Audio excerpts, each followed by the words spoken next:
있습니다. 우리 지난주까지는요 제1부 우리의 죄와 비참함에 관하여 말씀을 배웠습니다. 제1부는 그렇습니다.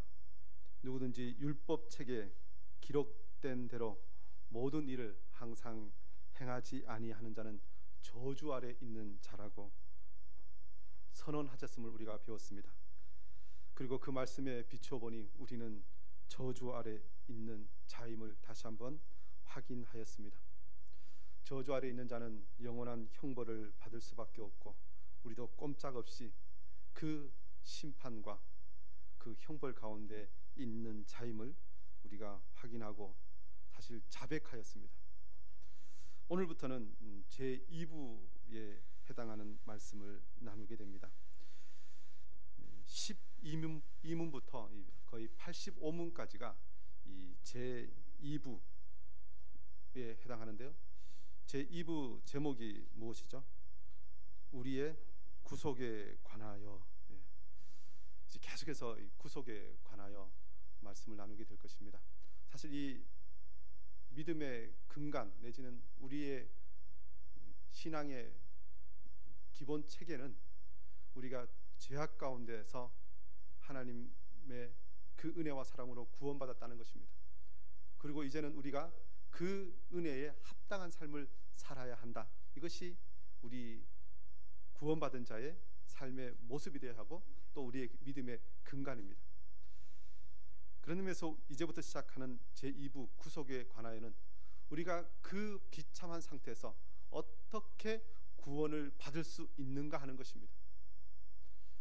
사실 그동안 계속 죄와 비참함에 대해서 이야기하고 이제 끝났다 싶은데 사실 이 구속에 관하여서라고 이야기하면 이제는 좋은 일만 있겠구나 싶지만 사실 계속해서 우리는 우리가 얼마나 심각한 죄를 짓고 있고 우리가 그로 인하여 얼마나 비참한 상태에 있는지 계속해서 확인해야 우리가 구속에 이를 수 있습니다. 사실 이 구속이란 단어가 우리 한자로 되어 있죠. 그런데 여기 이 구속이란 단어는 우리가 요즘 가끔 뉴스에서 법정에서 구속되었다라는 이런 단어를 듣게 되는데요. 그 구속과는 한글로는 똑같지만 한자는 좀 다릅니다. 법정에서 당신을 구속합니다라고 할 때는 잡아 가둔다는 뜻입니다. 어떤 죄로 인하여 그 죄값에 합당하게 잡아 가두어서 이제는 더 이상 마음대로 다니지 못하게 한다.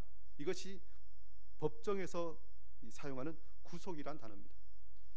그런데 오늘 우리가 보게 될 제2부 우리의 구속에 관하여라고 하는 이 구속은 한글은 같지만 한자가 다른데요. 이 구자는 이 건질구입니다. 건질구.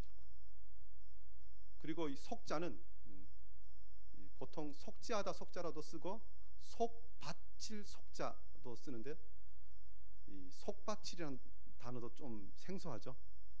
이 속바치다라는 뜻은 죄를 면하기 위해서 돈을 바친다 이런 의미가 있습니다. 그러니까 예전에 요즘 또 뭐 어느 분이 있을지 모르지만 죄를 짓고 감옥에 있을 때 그 감옥에 있는 사람을 건져내기 위해서 내가 가지고 있는 모든 재산으로 그 죄값을 치르고 그 사람을 감옥에서 꺼내는 것입니다. 그때 사용하는 단어가 바로 이 구속이라는 단어입니다. 사실 쉽지 않은 이 단어 구속이라는 단어를 우리가 뭐 요즘 잘 쓰지도 않는 단어인데요. 왜 사용하냐면 우리를 죄 가운데서 건져내어 주신 주님께서 자신의 생명을 자신의 모든 것을 우리를 위하여 핏값으로 대신 주시고 우리를 건져내신 것을 표현할 단어가 사실 이 단어보다 더 좋은 단어를 발견할 수가 없어서 우리가 살고 있는 이 나라에서는 우리 기독교에서 한국교회에서는 이 단어를 씁니다. 그래서 우리가 이 구속이라는 단어를 쓸 때 계속해서 이 법정에서 구속한다 이 단어가 아니라 사실 이 단어가 또 관계없는 것 같지만 관계되어 있습니다. 우리가 죄로 인하여 구속되어 있는데 예수님께서 우리를 핏값을 주시고 그 구속된 상태에서 구속하여 내신 것이 구원입니다. 그래서 우리가 오늘 이 제 12문부터 계속해서 주님께서 우리를 어떻게 구속하셨는가, 우리가 어떻게 해야 구속받을 수 있는가 계속해서 배우고 함께 말씀을 나누기를 원합니다. 오늘 12문부터 보게 될 텐데요, 이 12문부터는 하나님의 의로운 심판은 형벌을 받아 마땅한 우리에게 무엇을 요구하는가에 대해서 묻습니다. 한번 우리 12문 질문부터 한번 읽어보실까요? 함께 다 같이 시작. 하나님의 의로운 심판에 의해 우리는 이 세상에서 그리고 영원히 형벌을 받아 마땅한데 어떻게 이 형벌을 피하고 다시 하나님의 은혜를 이룰 수 있겠습니까? 우리가 형벌을 받아 마땅한 존재인데 어떻게 하나님의 은혜를 입을 수 있습니까? 은혜를 입을 수 있기 위해서는, 영원한 형벌을 피하기 위해서는 죄값을 완전히 치러야 한다는 것입니다. 죄값, 죄의 대가를 치러야 한다는 것이죠. 왜 죄의 대가를 치러야 합니까? 오늘 답을 또 12문 답을 같이 한번 읽어보실까요? 시작. 하나님께서는 자신의 의가 만족되기를 원하십니다. 따라서 우리는 우리 스스로든 아니면 다른 이에 의해서든 죄값을 완전히 치러야 합니다. 우리가 죄값을 완전히 치러야 하는 이유는 우리가 형벌을 피하기 위해서는 하나님의 의가 만족되어야 하는데, 그 의가 만족되기 위해서는 죄값을 치러야 하기 때문에 그렇다는 것입니다. 성경 말씀 창세기 2장 17절은 말씀하죠. 선악을 알게 하는 나무의 열매는 먹지 말라. 내가 먹는 날에는 반드시 죽으리라. 하나님께서 반드시 죽으리라 말씀하셨습니다. 그래서 선악을 알게 하는 나무의 열매를 먹은 아담과 하와는, 사람은, 인류는 그에 대한 대가를 반드시 치러야 한다는 것입니다. 이를 위해서 하나님께서 응분의 보상을 요구하신다는 것입니다. 특별히 오늘 말씀 보면요, 12문 질문을 보면 이 형벌을 받아 마땅한데, 그래서 두 줄로 이렇게 그 다음이 기록되어 있죠. 하나는 어떻게 이 형벌을 피하고, 하나는 피하는 것입니다. 또 하나는 다시 하나님의 은혜를 입을 수 있겠습니까? 라고 이야기합니다. 그래서 이 죄의 문제를 해결하는 것, 특별히 대가를 치르고 이 죄에 대해서 우리가 어떤 부분에서 완전히 자유스러워지는 것은 이 두 가지가 이루어져야 합니다. 형벌을 피하는 것. 그런데 이 형벌을 피하는 것으로만 끝나면 안 되고 하나님의 은혜를 입어야 합니다. 하나님과 우리 사이에 깨어진 그 관계가 다시 회복되어야 합니다. 하나님과 온전한 교제를 누리던 그때로 돌아가야 합니다. 그것이 이 죄의 문제가 온전히 해결되는 모습이라는 것입니다. 이것이 바로 하나님의 의라고 이야기하죠. 하나님의 의로운 심판. 사실 하나님의 의는 굉장히 중요합니다. 성경에서 믿음으로 말미암아 구원을 받았다라는 표현 관계 또 하나 쓰는 표현이 무엇이냐면 믿음으로 말미암아 의롭게 하심을 받았다라는 표현을 쓰죠. 그래서 의라는 단어와 이 구원이라는 단어가 사실 떨어져 있지 않습니다. 같습니다. 하나님께서는 하나님의 의를 온전히 이루시기 위해서 우리를 구원하신다는 것입니다. 그래서 우리가 하나님의 의에 대해서 조금 더 생각해 보아야 하는데요, 특별히 한 세 가지로 하나님의 의에 대해서 나눌 수 있습니다. 굉장히 중요한 것인데요, 하나님께서 의롭다 하실 때, 특별히 하나님께서 죄의 문제를 대하실 때 의롭다라는 단어를 사용하십니다. 하나님과 인간관계에서 어떻게 하나님 앞에서의 그 관계가 깨어졌습니까? 하나님께서는 선악을 알게 하는 나무의 열매를 먹지 말라 하셨습니다. 그리고 그것을 먹으면 반드시 죽으리라라고 말씀하셨습니다. 그래서 하나님과 우리 사이에 그 의를 이루고 언약을 제대로 지키기 위해서는 하나님의 말씀대로 순종해야 합니다. 그러니까 나무의 열매를 먹지 말라 했으면 그 나무의 열매를 먹지 않고 언약을 잘 지키는 것, 그것이 하나님의 의를 이루는 것입니다. 그런데 그 하나님의 언약을 누가 깨뜨렸습니까? 사람이 그것을 먹었죠. 하나님이 반드시 죽으리라 하셨는데 사람이 그것을 먹었다는 것입니다. 그것도 고의로. 어떻게 하셔야 되겠습니까? 아이고 먹었구나 하고 눈 감아 주셔야 합니까? 사실 이것을 확인하기 위해서는 다시 한번 첫 번째 하나님의 의에 대해서 보아야 하는데, 하나님께서 왜 그 선악을 알게 하는 나무의 열매를 먹지 말라 하셨습니까? 그것을 먹지 않는 것이 사람에게 가장 좋은 것이기 때문에 먹지 말라 하셨습니다. 하나님만 그것을 가지고 사람에게 주지 않으시려고 하나님께서 욕심 부리신 것이 아니라 그 열매를 먹지 않는 그것이 사람에게 가장 좋은 상태이기 때문에 그렇습니다. 그것을 먹고 난 이후에 아담과 하와가 어떻게 바뀌었는지 보면 알죠. 그것을 먹은 이후에는 하나님 앞에 제대로 설 수 없었습니다. 그야말로 선악을 알게 된 것으로 인해서 그가 이전에 누렸던 그 온전한 하나님 앞에서의 기쁨을 누릴 수 없는 존재가 되었습니다. 그래서 하나님께서 우리에게 말씀을 주시면서 이렇게 하라고 명령하신 것은 우리가 하나님께서 우리를 지으실 때 그렇게 하는 것이 우리에게 가장 좋은 것이기 때문에 그렇게 하셨다는 것입니다. 그런데 그 말씀을 어겼습니다. 하나님께서 그냥 두시면 사람은 그 죄를 계속해서 짓다가 결국 하나님께서 원하시지 않는, 창조하신 목적이 아니라 엉뚱한 방향으로 더 악하게, 더 안 좋은 상황으로 가게 됩니다. 그러니까 하나님께서 그렇게 말씀하신 대로 하나님의 의를 이루기 위해서는 반드시 죽으리라 하셨으니 그 반드시 죽으리라 하신 것을 그대로 약속을 지키시는 것, 그것이 하나님의 의를 이루는 것이고 옳은 것입니다. 사실 하나님 의롭다 할 때 쓰는 단어도 이 옳을 의자를 쓰죠. 그래서 우리가 성경을 읽으면서 의자가 나오면 제가 발음이 잘 안 돼요. 의자, 경상도 사람에서 그런지 자꾸 뭐 이렇게 됐다 저렇게 됐다, 중요한 옳다는 것입니다. 이것이 하나님께서 이렇게 하신 것이 옳다. 우리도 고개를 끄덕이게 되는 것입니다. 우리가 선악을 알게 하는 나무를 열매를 먹은 것, 그리고 그것에 대해서 하나님께서 정령 죽으리라, 반드시 죽으리라 하신 그대로 처벌하시는 것, 심판하시는 것, 그것이 옳은 일입니다.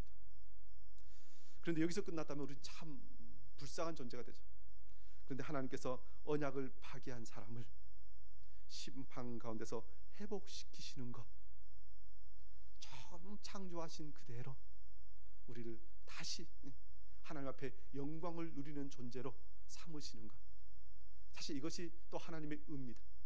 이 구원하시는 의죠. 그래서 우리는 성경 전체를 보면서 하나님의 의를 이루어가야 하고, 그리고 이것을 누려야 하고, 또 이것을 배우고 가르쳐야 합니다. 하나님께서 그 모든 것을 이루어 가시는 것이 바로 우리가 보통 이야기하는 구속사, 성경의 역사입니다. 그러면 하나님의 의를 계속 이루어 나가야죠. 어떻게 이룰 수 있다고 이야기합니까? 보면요, 12문의 답이 하나님께서는 자신의 일을 의가 만족되기를 원하십니다. 다음에 보면 따라서 우리는 우리 스스로든 아니면 다른 이에 의해서든 죄값을 완전히 치러야 한다는 것입니다. 의로운 심판에 따라 우리 스스로가 죄값을 치러야 합니다. 에스겔서 18장 4절에 말씀하죠. 모든 영혼이 다 내게 속한지라 아버지의 영혼이 내게 속한 같이 그의 아들의 영혼도 내게 속하였나니 범죄하는 그 영혼은 죽으리라. 범죄하는 영혼은 죽으리라. 이것이 하나님의 의를 이루는 것입니다. 죄값은 범죄한 사람 스스로가 치러야 그 대가가 가장 정확한 것입니다. 사람이 지은 죄는 사람이 치르는 것, 그것이 옳은 것입니다. 스스로가 죄값을 치르든 또 다르게 어떤 일이 있어야 합니까? 아니면 다른 이에 의해서든 죄값을 완전히 치러야 한다는 것입니다. 뭐 조금 더 나아가서 다른 사람이 그 죄값을 치러 주면 됩니다. 근데 똑같이 치르기 위해서는 더 많이 치러야 되겠죠. 마태복음 5장 26절에 이렇게 말씀하죠. 진실로 내게 이르노니 내가 한 푼이라도 남김이 없이 다 갚기 전에는 결코 거기서 나오지 못하리라. 와, 하나님 정말 철저하십니다. 우리의 죄값을 계산하시는데요, 적당히 요즘 우리말로 뭐 애누리하거나 봐주거나 덮어주거나 없습니다. 한 푼이라도 다 갚기 전에는 절대로 나올 수 없다고 말씀하십니다. 다른 이가 우리의 죄값을 그렇게 한 푼이라도 남김없이 치를 수 있다면 죄값이 해결될 수 있다는 것입니다. 법정 용어로요. 그렇습니다. 12문은 이렇게 이야기하는 것입니다. 하나님은 공의로우심으로 죄에 대한 대가를 원하신다는 것입니다. 하나님의 공의는 그것을 요구하십니다. 우리 저번에 말씀 살펴본 것처럼 하나님의 공의는 꼭 무엇과 같이 간다고 생각해야 합니까? 하나님의 사랑과 같이 가야 된다고 생각합니다. 하나님께서 우리를 사랑하시기 때문에 그 공의를 이루시는 것입니다. 그러면 우리가 어떻게 죄값을 치러야 합니까? 13문부터 다시 보면요, 형벌을 받아 마땅한 우리가 이 죄값을 완전히 치르는 방법은 무엇입니까? 라고 우리가 묻게 되는데요, 13문 질문과 답을 우리 다 같이 한번 읽어보실까요? 시작. 우리가 스스로 하나님의 의를 만족시킬 수 있습니까? 결코 그렇지 않습니다. 오히려 우리는 날마다 우리의 죄책을 증가시킬 뿐입니다. 예, 우리가 스스로 하나님의 의를 만족시킬 방법은 없습니다.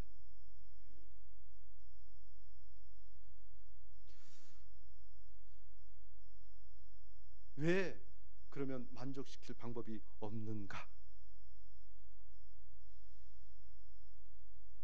먼저 우리의 악하고 패역한 상태는 이미 죄값을 치를 가치를 상실하였기 때문에 그렇습니다. 지금 계속해서 이 죄값, 대가라는 단어가 나오죠. 사실 우리는 속으로는 돈을 좋아하죠. 그런데 그 돈에 대해서 밖으로 누군가가 이야기하면 저 사람 좀 약간 돈만 밝히네, 뭐 이렇게 사실 이야기하는 것이 우리 보통의 사람들의 모습인데요.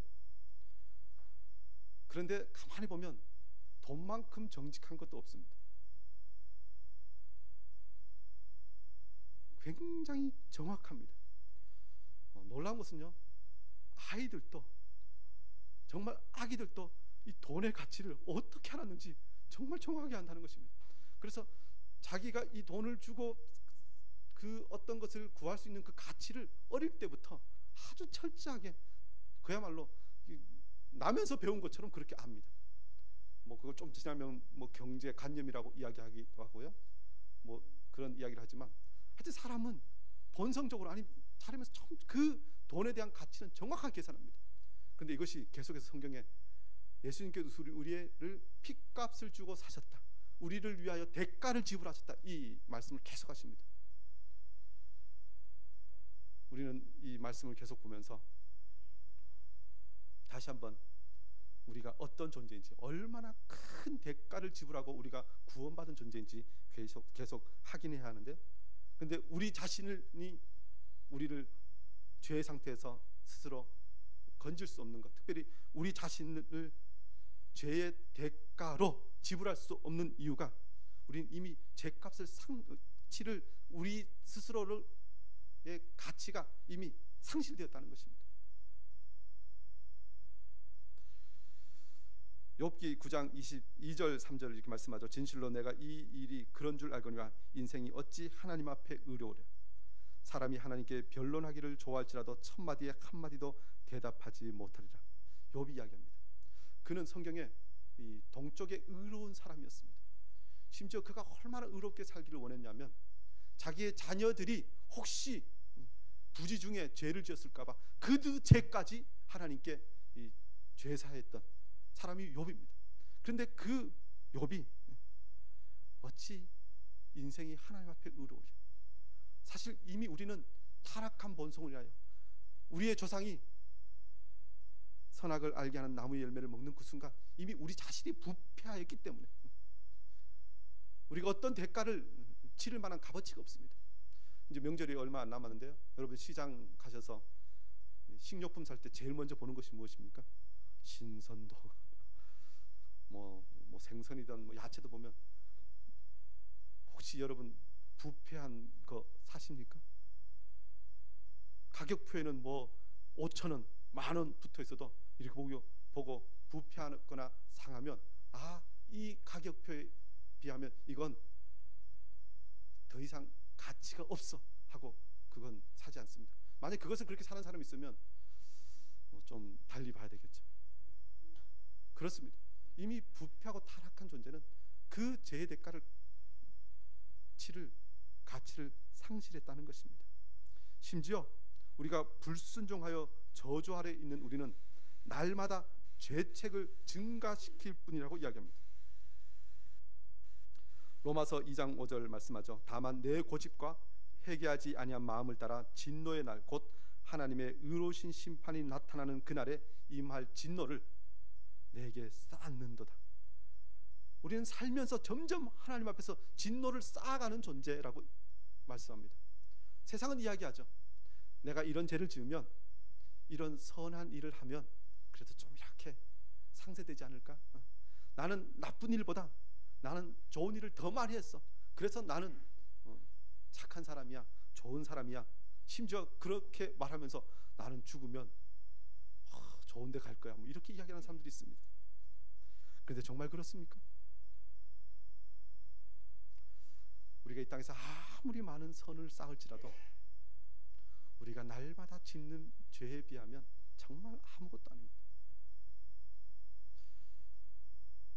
사실 혹시 그렇게 이야기하는 사람이 있다면, 나는 선한 사람이야 이야기하는 사람이 있다면 그는 죄가 무엇인지 모르기 때문에 그렇습니다. 우리가 죄와 비참함에 빠져 있다고 이야기하면서 계속 확인하는 것이 무엇입니까? 가장 큰 죄는 율법의 대의는 하나님을 마음을 다하여 뜻을 다하여 목숨을 다하여 사랑하지 않으면 그것이 죄라고 이야기합니다. 이웃을 내 몸같이 사랑하지 않으면 죄라고 이야기합니다. 심지어 신약에서 먹든지 마시든지 무엇을 하든지 하나님의 영광을 위하여 하라고 했는데 그렇게 하지 않았으면 우리는 죄 짓는 인생입니다. 여러분 지난 한 주간 동안 여러분은 어떻게 사셨습니까? 눈뜨고 일어날 때부터 정말 하나님의 영광을 위하여 하나님을 사랑해서 그렇게 사셨습니까? 예, 그렇게 살 수 있습니다. 어떻게 가능할까요? 결론적으로 말씀드리면 그렇게 할 수 있는 상태를 우리는 성령 충만한 상태, 하나님께서 나를 완전히 사로잡아서 세상에 그 어떤 것도 침범할 수 없는 상태, 그렇게 되면 가능합니다. 그리고 우리는 결국 사실 그런 존재가 되어야 합니다. 그런데요, 제 경험으로도 그렇고 제가 목회하면서 많은 사람을 보아도 그렇고 그렇게 정말 1년 12달 그렇게 사는 것은 힘듭니다. 보통 성령 충만한 사람도 한 몇 주 가면 싹 식어집니다. 심지어 하나님께서 나에게 주신 은사라고 했던 것도 하나님의 뜻대로 온전히 사용하지 않으면 어제 있던 것도 오늘 없어지는 것입니다. 사실 그래서 이 땅에서 그렇게 늘 성령 충만하게 사는 것이 쉽지 않습니다. 성령 충만하지 않으면 어떻게 된다고요? 날마다 우리의 죄를 쌓아가는, 하나님의 진노를 쌓아가는 것입니다. 왜 갚을 수 없다고 이야기합니까? 가정해보죠. 우리에게 몇 억의 부채가 저에게 있습니다. 가정입니다. 목사가 언제 저 빚을 졌대? 예, 가정입니다. 그런데 제가 그 부채를 갚아야 하는데요, 지금 현재 제에게 수입보다 제가 쓰는 지출이 지금 더 많다면 제가 그 부채를 갚을 수 있다고 여러분 생각하십니까? 갚기는 고사하고 날마다 부채가 더 쌓여갈 것입니다.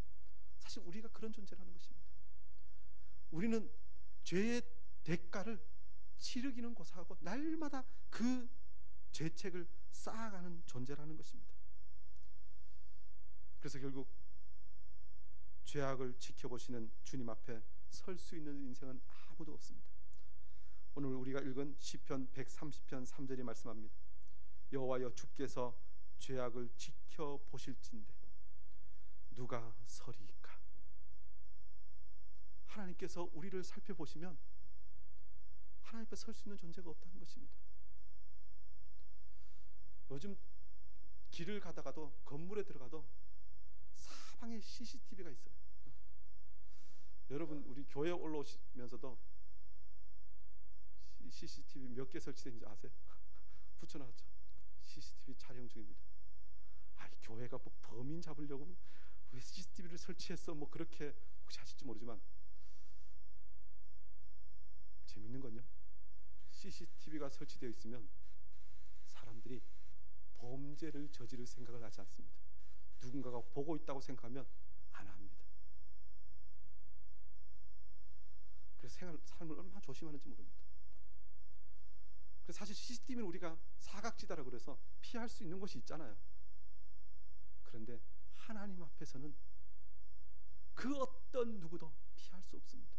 심지어 우리는 하나님께서는 우리의 외모만 보시는 분이 아니라 우리의 심령을 감찰하시는 분.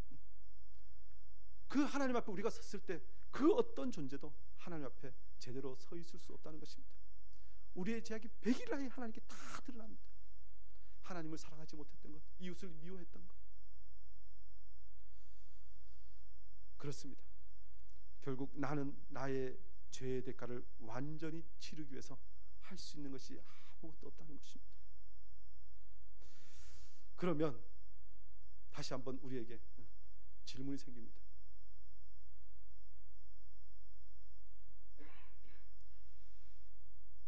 그것이 바로 이 14문의 질문이죠. 14문의 질문을 한번 다 같이 읽어보실까요? 시작. 어떤 피조물이라도 단지 그래서 우리를 대신하여 하나님의 의를 만족시킬 자가 있습니까?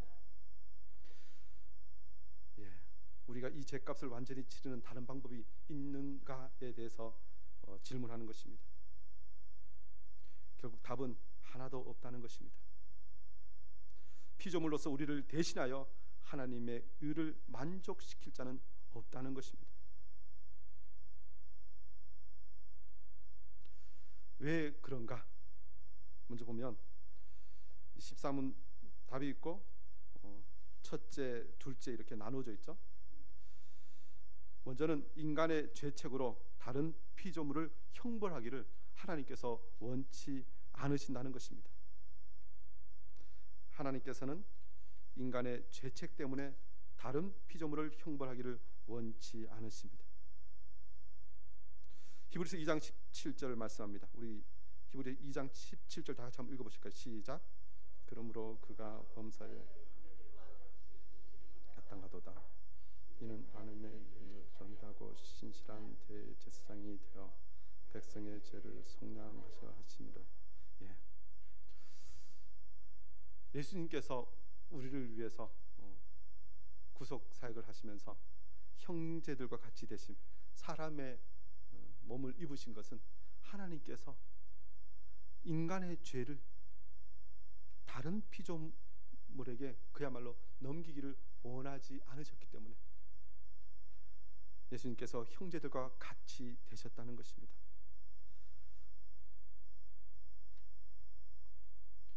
그러면 둘째 답이 있죠. 우리 둘째 답 한번 14문 둘째를 한번 읽어보실까요? 시작.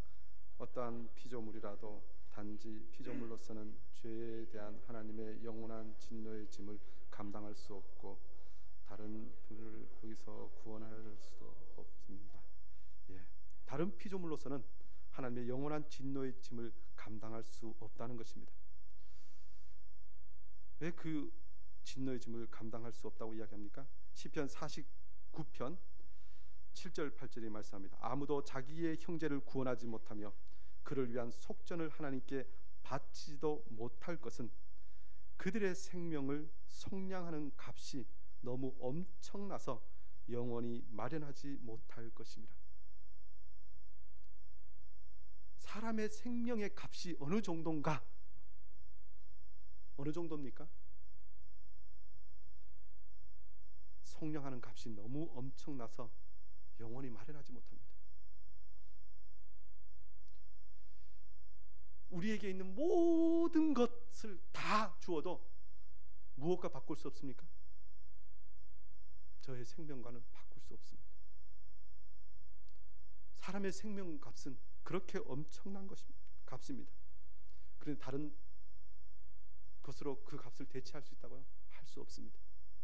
심지어 사람은 하나님의 형상으로 만들었기 때문에 그 값이 더 엄청납니다. 구약에는 이 하나님께 소와 양과 염소로 제사를 하죠. 유대인들은 그렇게 제사하면 우리의 죄가 값을 치렀다 뭐 이렇게 하면서 의로운 척하고 드러냅니다. 그런데 히브리서 10장 4절은 말씀하죠. 이는 황소와 염소의 피가 능히 죄를 없이 하지 못함이라. 그렇게 구약의 제사의 모든 예법은 그리스도의 피를 예표해서 하나님께서 모형으로 보여주신 것입니다. 그것을 통하여 주님께서, 우리 예수님께서 우리를 위하여 죄의 대가를 지불하시고 우리를 구원하셨는가에 대해서 가르쳐 주시기 위해서 미리 보여주신 것입니다. 예수님의 대속의 사역을 상징적으로 가르쳐 준 것이지 그 소나 양이나 염소가 죄의 문제를 온전히 해결할 수 있는 것이 아니라는 것입니다.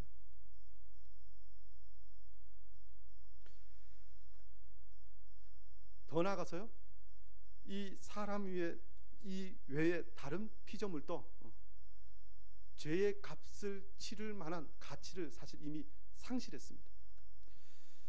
하나님께서 에덴 동산에서 아담에게 명령하시죠. 그런데 그 명령을 아담이 거역해서 결국 따먹습니다. 그때 하나님께서 심판하실 때 무엇을 심판하십니까?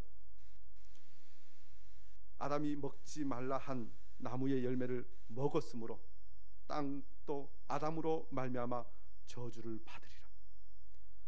아담이 범죄함으로 아담이 다스리던 그 모든 땅, 나머지 모든 피조물도 다 저주 아래 이미 있게 되었다는 것입니다. 그래서 온 우주가, 모든 피조물이 그리스도의 구속을 기다린다라는 표현을 성경은 씁니다. 그러므로 우리는 다른 세상의 그 어떤 것에 우리의 구속을, 우리의 구원을 기대하면 안 됩니다. 그런데 그것을 굳이 기대하는 자들이 있죠. 누구죠?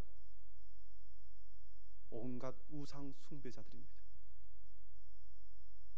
하늘에 대해서, 바다, 온갖 나무, 바위, 온갖 우상을 세워놓고 그것이 자기들을 구원해 주는 양 거기에서 기도하고 거기에 정성을 드립니다. 다 헛된 것이죠. 우리는 다른 피조물이 아니라 오직 하나님의 구원을 기다리며 바라보아야 한다는 것입니다. 오늘 읽은 말씀 시편 130편 5절이 말씀합니다. 나 곧 내 영혼은 여호와를 기다리며 나는 주의 말씀을 바라는도다. 파수꾼이 아침을 기다림보다 내 영혼이 주를 더 기다리라니 참으로 파수꾼이 아침을 기다림보다 더하도다. 하나님 외에는 구원의 방도가 없기 때문에 우리는 하나님을 기다려야 합니다. 그렇게 간절히 바라고 기다릴 때 하나님께서 우리에게 구원을 베푸신다는 것입니다. 우리에게 구원의 길을 보여주신다는 것입니다. 남이 나의 죄의 대가를 완전히 치르기 위하여 할 수 있는 것은 아무것도 없다는 것을 우리는 다시 한번 확인할 수 있다는 것입니다. 그러면 우리는 또 어떻게 해야 합니까? 우리가 이 죄값을 완전히 치르는 다른 방법이 있습니까? 그것에 대해서 15문이 질문하고 답을 합니다. 우리 다 같이 한번 15문 질문과 답을 다 같이 한번 읽어보실까요? 시작. 그렇다면 우리는 어떠한 중보자와 구원자를 찾아야 합니까? 참 인간이고 의로운 분이시나 동시에 참 하나님이시고 모든 피조물보다 능력이 뛰어나신 분입니다. 우리는 하나님의 의를 만족시킬 중보자와 구원자를 찾아야 합니다. 그런데 이 중보자와 구원자의 조건이 있습니다. 그 조건의 첫 번째가 무엇이냐면요, 우리의 중보자는 죄가 없으시고 의로우신 참 사람이셔야 한다는 것입니다. 사실 요 15분부터는 이제 다음 주부터 계속해서 이 말씀을 또 나누게 될 것입니다. 오늘은 아주 중요한 부분만 확인하고 넘어가는 것인데요, 고린도후서 5장 2절에 이렇게 말씀하죠. 하나님이 죄를 알지도 못하신 이를 우리를 대신하여 죄로 삼으신 것은 우리로 하여금 그 안에서 하나님의 의가 되게 하려 하심이라. 예수님께서 죄를 알지도 못하신 분이신데 우리를 위하여 대속제물이 되셨다는 것입니다. 죄 없는 바로 그 참 사람이신 예수님께서 우리의 중보자가 되셨는데 그것이 조건입니다. 로마서 8장 3절도 말씀합니다. 율법이 육신으로 말미암아 연약하여 할 수 없는 그것을 하나님은 하시나니 곧 죄로 말미암아 자기 아들을 죄 있는 육신의 모양으로 보내어 육신의 죄를 정하사. 죄 있는 육신의 모양으로, 죄 없으신 주님을 우리를 위하여 육신의 모양으로 이 땅에 보내셨다는 것입니다. 서두에 우리 계속해서 확인한 것이 무엇이죠? 사람의 죄값은 사람이 해결해야 한다는 것입니다. 그래서 예수님께서 육신의 몸, 사람의 몸을 입고 이 땅에 오셨습니다. 그리고 또 하나는 무엇입니까? 우리의 구원자는 모든 피조물보다 뛰어나신 참 하나님이셔야 한다는 것입니다. 이사야 9장 6절은 말씀하죠. 이는 한 아기가 우리에게 낳고 한 아들을 우리에게 주신 바 되었는데 그의 어깨는 정사를 메었고 그의 이름은 기묘자라 모사라 전능하신 하나님이라 영존하시는 아버지라 평강의 왕이라 할 것임이라. 구약입니다. 이사야서입니다. 그런데 거기에 한 아기가 낳는데 그 아기가 누구라고요? 전능하신 하나님이라. 하나님이 아기로 오셔서 우리에게 구원을 베푸신다는 것입니다. 영원한 진노의 짐을 감당하기 위해서는 짐을 질 수 있는 능력이 있으신 영원한 존재가 그 짐을 대신 져야 합니다. 우리가 어떤 일을 하다가 너무 큰 물건을 만나서 이 짐 옮겨야 되겠는데 하는데 누가 내가 대신 해줄게 하면서 누가 왔습니다. 우리 2살짜리 시은이가 와서 내가 할게 와서 제가 어떻게 해야 되죠? 그 짐을 대신 질 수 있는 건 시은이 아빠가 와야 합니다. 그 짐을 마땅히 질 만한 능력이 있어야 합니다. 근데 그 능력은 영원하신 하나님 밖에는 안 된다는 것입니다. 특별히 영원하신, 이거 중요합니다. 우리 인생도 그렇고 모든 피조물도 무엇이 있습니까? 모든 것은 생겼다 사라질 때가 있습니다. 우리는 100년, 200년 합니다. 근데 나무는 한 몇백 년 이야기하기도 하죠. 그리고 우주 천문학자들은 수억 강년 이야기하는데 저는 그 말에 굉장히 위로를 받을 때가 있습니다. 그것조차도 무엇과 비교하면 아무것도 아닙니까? 영원과 비교하면 아무것도 아닙니다. 우리의 죄를 속하실 분은 영원하신 하나님이셔야 한다는 것입니다. 참 사람이시며 참 하나님이신 분만 우리의 모든 죄값을 치를 수 있다는 것입니다. 시편 130편 4절이 말씀하죠. 그러나 사유하심이 주께 있음은 주를 경외하게 하심이니이다. 사유하심이 주께만 있다. 주님을 안 바라볼 수 없는 것은 주님을 우리가 사모하고 주님 앞에 나아가야 하는 이유는 주님 밖에는 우리의 구원의 방도가 없기 때문에 그렇습니다. 시편 130편 7절도 말씀하죠. 이스라엘의 여호와를 바랄지어다. 여호와께서는 인자심과 풍성한 속량이 있습니다. 그가 이스라엘을 그의 모든 죄악에서 속량하시리로다. 하나님 바라는 이유는 하나님께서 우리를 속량하신다는 것입니다. 이 속량도요, 노예 상태에 있던 그를 내가 값을 주고 그를 건져내서 자유인이 되게 한다는 뜻이 있습니다. 오늘 본 말씀 계속해서 대가를 이야기하죠. 그 대가에 합당한가 하는 것입니다. 지난 1월 26일 날 뉴스를 하나 들었는데요. 이 스페인에서 이 수맥 탐사를 위해서 뚫어놓은 이 100m 정도 깊이에 있는 구덩이에 이 2살짜리 아기가 빠졌다는 것입니다. 그런데 그 빠진 아이가 26일 날 보도에는 그가 나중에 죽은 채로 그 아이가 발견되었다는 것입니다. 정확하게 26일 날 그런데요. 13일 전에 13일 날 부모와 함께 이 야외에 나들이 갔다가 부모가 이 식사 준비하고 있는데 아이가 그 근처에서 그렇게 수맥 탐사를 위해서 이 파놓은 구덩이에 빠졌습니다. 그런데 그 구덩이가요. 수맥 탐사를 위해 빠져놓으니까 이 폭이 25cm 정도 된다는 거죠. 아이는 이렇게 빠지지만 어른은 뭐 빠질 수 없는 그런 구덩이입니다. 나중에 발견됐을 때 그 아이가 한 3분의 2 정도 깊이에서 발견되었습니다. 근데 그 아이를 그냥 건질 수 없었던 이유는 이 자칫 잘못하면 그냥 그 위에 흙이 다 무너져서 건지지도 못하기 때문에 계속 옆에 구덩이를 파서 계속 이렇게 구조 활동을 했는데 결국은 그 아이를 구하지 못했다는 것입니다. 저는 이런 보도를 들을 때마다 가끔 그 아이가 어떤 상태였을까 봅니다. 그 좁고 깊은 구덩이에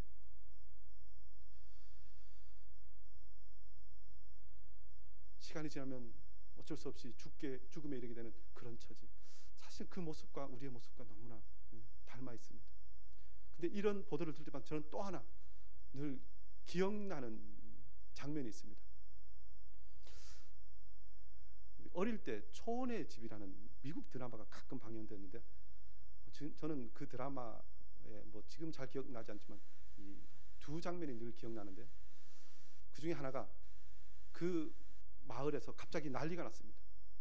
난리가 났는데 무슨 일이 있었냐면 그 마을에도 이 물을 얻기 위해서 우물을 파는데 그 우물을 파는 그곳에 그 마을에 있던 아이가 빠졌다는 것입니다. 근데 이 우물을 파는 게 아주 좁고 깊게 팠죠. 그 아이가 빠져서 밑에서 이 살려달라고 부르짖는 소리가 들립니다. 온 동네 사람들이 몰려들어서 그 아이를 건지기 위해서 애쓰는데 이 폭이 좁기 때문에 이 함부로 건지러 내려가다가는 흙이 무너져서 아이를 도로 생명을 잃게 하니까 온 동네 사람들이 발을 동동동 구르고 있는데 그때 한 사람이 나타납니다. 그 사람이 누구냐면요, 그 마을에서 늘 그 난장이라고 놀림받던 사람입니다. 나이가 들었는데 몸이 자라지 않아서 늘 어린 아이와 같은 몸을 가지고 있습니다. 사람들에게 이런저런 무시를 받습니다. 그런데 그 사람이 내가 구하러 가겠다고. 그래서 그 사람의 허리에 끈을 묶고 해서 사람들을 위해서 끈을 잡아서 아이를 거꾸로 그 사람이 이렇게 내려가서 그 아이를 잡고 올라옵니다. 보통 어른은 할 수 없었는데 그 몸이 작은 모든 사람이 놀림받던 그 사람은 그동안은 정말 놀림받았지만 그 아이를 구하기에는 그 사람이 준비된 사람처럼 가능했다는 것입니다. 그 구덩이에 들어가기 위해서는 몸이 어린 아이 정도로 작아야 하고, 그렇지만 어린 아이는 될 수 없는 게 힘과 용기와 지혜가 있어야 그 아이를 건져 올 수 있기 때문에 이 두 가지 조건이 만족되어서 그 아이를 그 마을에서는 구할 수 있었다는 것입니다. 주님께서 우리를 구하실 수 있는 우리의 구원자가 되는 조건이 두 개입니다. 우리의 모든 것을 능히 건지실 만한 능력과 힘이 있으신 영원하신 하나님이셔야 하고, 그렇지만 우리 사람의 몸을 입고 우리의 모든 연약함을 아시고 담당하신 바로 그 분이 우리 예수님이시라는 것입니다. 그래서 우리의 구원자 예수님은 참 사람이시고 참 하나님이십니다. 저와 여러분이 이 구원자를 갈망하고 또 이 구원자로 인하여 우리가 구원받았음을 다시 한번 믿고 찬양하는 저와 여러분 되기를 원합니다.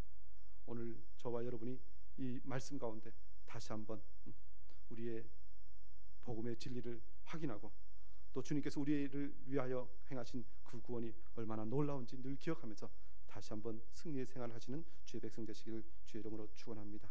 기도하겠습니다.